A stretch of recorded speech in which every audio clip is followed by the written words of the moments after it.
Hello sir, good morning po. Welcome to Nings po.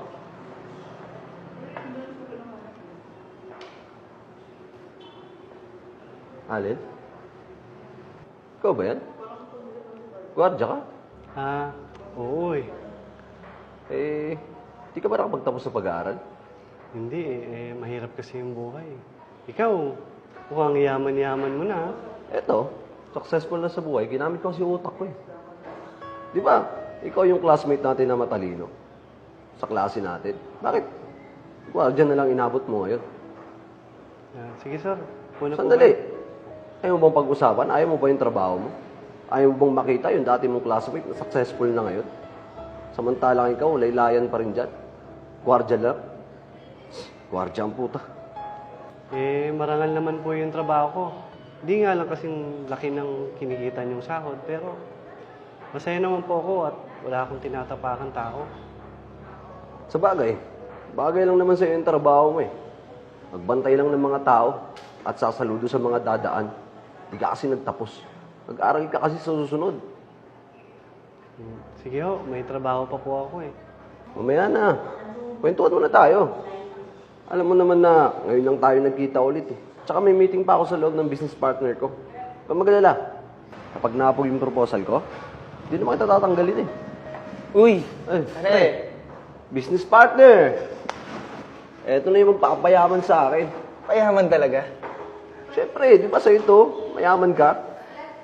Nga pala, magkakilala kayo? O, buti naman, natanong mo. O, magkakilala kami niyan. Classmate ko niyan yung high school. Walang narating. Gwardiya lang ang narating niyan. Eto, tagabantay lang ng mga dumadaang tao rito sa restaurant. Pre, respeto lang ha. Paano mo re-respetuhin yung mga ganyan? Dapat sila ang rumirespeto sa atin. Kasi sila mga mababang uri ng tao. Tayo napakataas natin. Tayo dapat ang nire-respeto. Nakakaawa kang tignan. Tamad ka kasi. Wala kang diskarte sa buhay.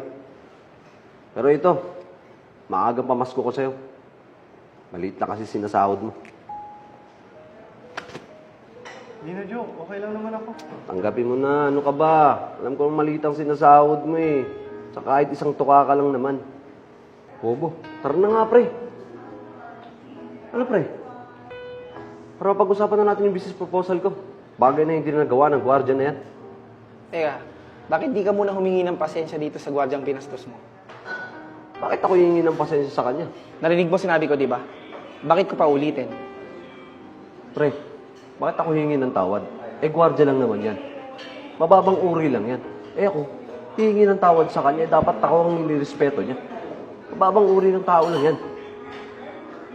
Hindi ko alam kung bakit ang baba ng tingin mo sa mga gwardya. Marangal naman trabaho nila. Nagsasakripisyo sila. Nagpoprotekta sila sa inyo. Sa mga ari-arian nyo. Tapos ano pakialam ko? Oo, di sila nakapagtapos. Pero dahil sa pagsumikap niya, may narating siya sa buhay niya. At di mo ba alam, nakapagtapos siya ng 3 anak niya, 2 engineer at 1 businessman. At ako yun. Bibiro ka ba, pre? Paano niya magagawa yun? Gwardiya lang yan.